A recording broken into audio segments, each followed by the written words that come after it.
It's a combination of East and West, and there's neither Japanese or Chinese or Okinawan or Korean or Filipino or Indonesian, or which he also borrowed from French Savate quite heavily also. See? So it's just a combination that somebody had something to offer, and he wanted to blend it into what worked for him. So Jeet Kune Do, Bruce's art, is basically what works for that individual.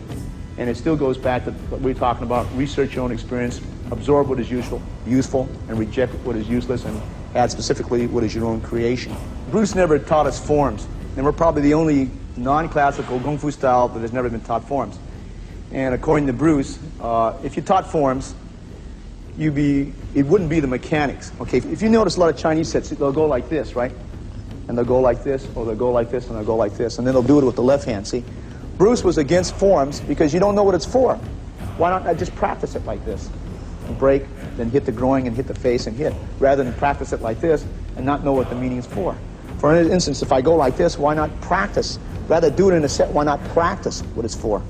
Rather than do it in a set like this, do it in a set like this, and the student doesn't know what he's doing, okay? The basics over here is that you have a front barrier and you have a rear barrier. So once the kicking range has been closed, and it usually is closed very quickly, we trap the first barrier. This is referred to as Pak Sao. Pak Sao. Okay. Now, depending on his energy, he will come out with maybe as many as 12 different types of techniques, depending on how much force he is given. This is called Lap Sao Gua Choi. Okay? Gua Choi. Okay, from the position. Okay? This is what we refer to as trapping hands. Okay? Now, if the energy is different, this is what we refer to as a double Pak Sao. Okay? Okay, when you do this, it's your choice. He can go into a bent elbow lock, which is right here. He can, at his choice, go into a straight elbow lock, which is straight down like this. He can, at his choice, even go into a choke, depending on what he so desires. Okay?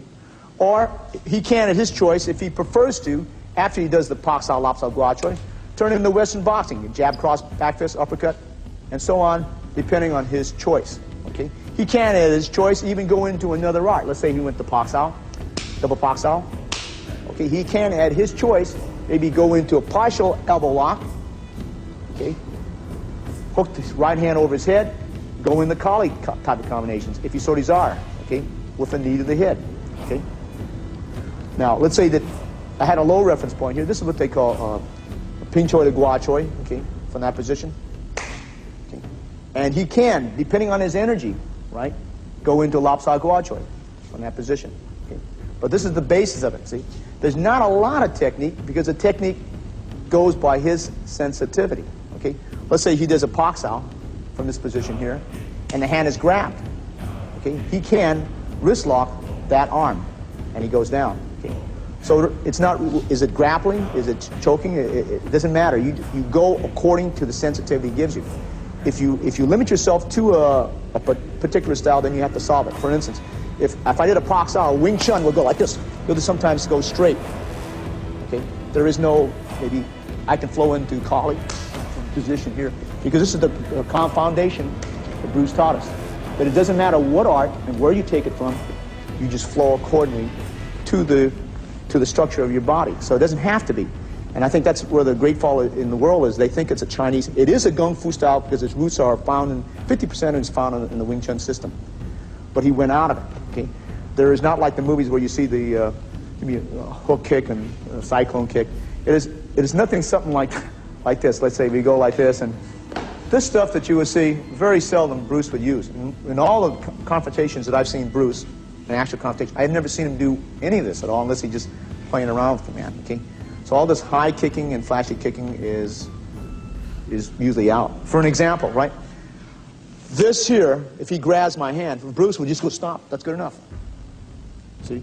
But you see, as Bruce said, what is spectacular for a movie is not usually practical for the street. And what is practical for the street is very dull for a demonstration.